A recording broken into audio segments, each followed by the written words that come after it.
and they lived happily ever after. I think all of you know that line. It's basically the building blocks of what we understand out of an old adventure. It's a nice way to wrap everything up with a nice little bow, and especially using it in all children's stories helps giving the young readers the idea that everything for everyone will in the end be alright. Welcome back to Lemme School Ya. Today we will be covering the end, the final period. The ending is arguably one of the most important things of your stories. Something a lot of shonen creators need to learn, but anyway. An ending is you being done. You have said what you wanted to say. You've dropped the mic and now it's up to the audience to sit and ponder what you just said. In other words, the ending is what gives value to what you just said. If any of you ever played Killer Instinct, your story is basically a combo and the ending is the combo ender that cashes out the damage you built up with the combo. No? No one? Okay. Obviously stuff has meaning whether you add an ending to it or not, but the ending will multiply that meaning exponentially. So a story that keeps on going and going and going and going, sure it will have meaning, and yes, I'm sure Goku's power level is so big now. But imagine if he had stayed dead and the adventure had ended when Cell blew him up and Gohan took over his spot. Oh well, Goku blew himself. Never mind. Suddenly you have a meaning to it all. Now you've turned this story of, hey, let's fight cause into something about passing the torch. That real strength is taking care of your children, or that sometimes you can't win the big battle yourself and must count on others. Like, I'm just making this shit up on the fly here. This isn't an actual analysis of DBC, cause if I did that, butthurt fans would come out of the woodwork at me, and I'm already busy waving off 13-year-olds from my House Pets review with a stick. Try and look at Bleach. Everyone knows that the original idea was to end Bleach after Ichigo and his crew saved Rukia, but hey, money's pretty nice, so they gotta keep it going. And going. And going. And going. And it quickly lost its identity in the process, and before you knew it, Tite Kubo had only 3 chapters to end his manga that had been going for several years.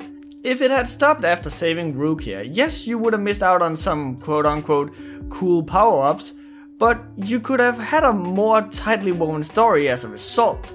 I mean, up to Rukia being saved, Bleach was about youths being thrown into a world they didn't understand and fighting against the laws and regime that the adults had made. This is just teenage rebellion retold in a cool way. And then suddenly there's the same story told again. But what does that mean for its message?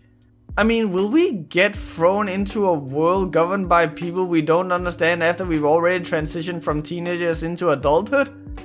No? Well, in that case, now the original meaning has also lost its meaning, hasn't it? In other words, the fact that Bleach continued, it ruined what it had made earlier. So, what's a good ending? Well, first we must debunk something that some of you out there think. And if you think this, I'm afraid it's not about personal taste or anything, you're just straight up wrong. A bad end does not mean that the ending is bad. Yes, that sounded better in my head, but let me show you what I mean. Roll a clip! Hey, wait.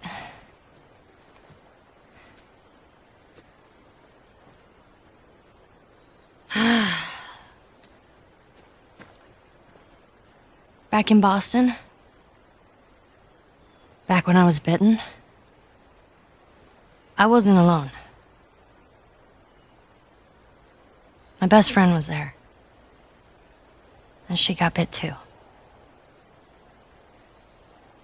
We didn't know what to do. So, she says, let's just wait it out. You know, we can be all poetic and just lose our minds together. I'm still waiting for my turn. Ellie. Her name was Riley, and she was the first to die. And then it was Tess. And then Sam. None of that is on you. Oh, you don't understand. I struggled for a long time with surviving. And No matter what, you keep finding something to fight for. Now, I know that's not what you want to hear right now. Swear Val, to but me. Swear to me that everything that you've said about the Fireflies is true. I swear.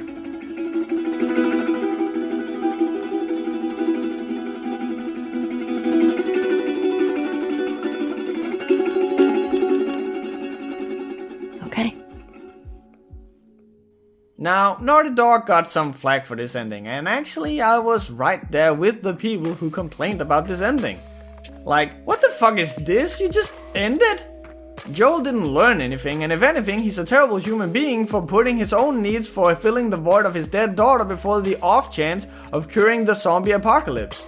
And yes, that's exactly it. The end is that Joel didn't become a better person. Of course, you can take more time than none at all and read some of the files and listen to some of the audio files you find in the hospital to find out that tons and tons of children have been worked on in the hopes to find a cure, and none of it has worked, which would explain why Joel is so adamant to not give Ellie up to the Fireflies. But in the end, this sudden end is because the message has now been successfully conveyed.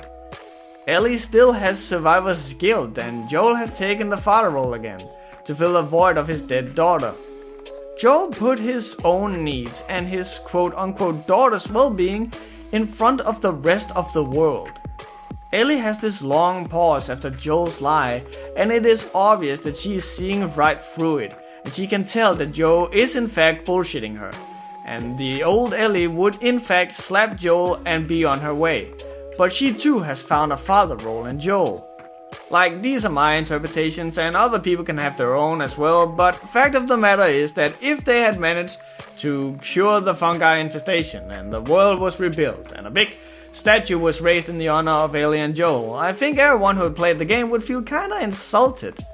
This isn't a story that should be wrapped up neatly with a bow. It's established pretty early on that this isn't a world where there are any happy endings, and giving one now just because these people are our protagonists is incredibly tonally inconsistent. The book Invisible Ink also brings up a great example from the TV series The Twilight Zone, in which a stranger arrives to a town where its inhabitants are being kept hostage by a kid that has gone mad with power cause he can manipulate everyone and everything with his mind.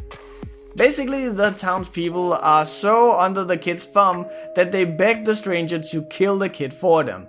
The stranger is like, I can't kill a child, the fuck are you on about? But the townspeople eventually convince the man to finally kill the child. At the moment of truth where the man has to kill the child, he can't, and he too falls under the kid's control, and the story ends. The story is here that the stranger failed to do anything, and as a result ended up like all the rest. Now, this is a bad ending. Well, it's bad for the townspeople. I'm sure the kid loved it, but it's a bad ending, but it's still a well-written ending. Because it brings attention to the stranger's failure to grow and change, and because of that, the issue is not resolved. Sometimes the villain wins, and that's just as much of an ending as when the good guy wins. Whew, that was a long tangent. All to tell you that bad doesn't always equal bad. See, it makes more sense now. Kinda. Anyway, the good thing about the whole thing is that I can visually show you why an end is important. In this example, the message I want to convey is that Jimmy likes apples. Alright.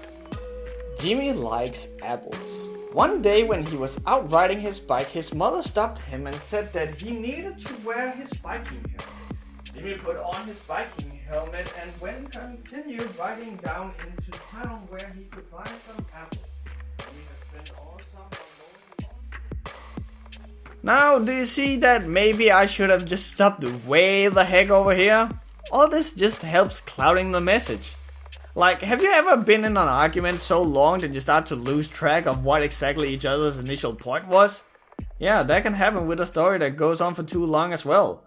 It's like when this dumb idiot talks and screams like a baby and I don't even think he knows what his original point was. Like, imagine if a road sign instead of stop said, stop, you shouldn't drive this way cause the bridge is out, and if you continue you will plummet 400 feet to your death or critically wound yourself or your passengers to the point of being a vegetable. Like, no, of course not. It's told you all it needs to tell you by just saying stop. Imagine if Homer never got back home. Imagine if Sherlock Holmes never solved the big case. Imagine if Jesse and Walter just kept making meth. What story has been told? None that's really that worth telling. Homer would just be an idiot who went out and adventured and did all sorts of bullshit. Okay. Sherlock Holmes would have just been a regular detective that never seemed to solve the big mystery. And Jesse and Walter wouldn't have learned anything, and a message about the horrible drug industry would never have been told. Or, well, all the stories would still be told, but it doesn't have that oomph, that validation of what happened. Like scoring the most points in football matches is all fine and dandy, but it only really means anything once the match is over. So, I hear you ask, how do I determine when an ending is good or not? As always, these are just my thoughts and opinions, and I'm sure some know-it-all will come out and correct me, and that is fine. But my answer to this question is that your ending should be like the equal symbol. Stuff A, B, and C happened equals D. Like, let's look at some works that has ended and put some into this mathematical equation. In Shadow of the Colossus, Wanda has to overcome these insane obstacles in the shape of literal colossi and become a demon so that in the end we get an idea of how big his love was for the girl on the shrine. In Yakuza 0, Kiryu has to see the people he respects and looks up to die or fall before his own hand so he can find out how to stand up for his own ideals. In Final Fantasy VII, Cloud has to eventually kill Sephiroth, both as a person but also as an ideal, to show him breaking out of the control Sephiroth had over him. In all of these cases, the ending is a way that strengthens the message done by the narrative in the game. In other words, if the ending isn't strong, the message kinda fades away. This is the reason why you will more often hear people complain about an ending of something than you will hear them complain about the beginning. An ending can make or break a story, and sometimes you just have to know when to put the last period and stop.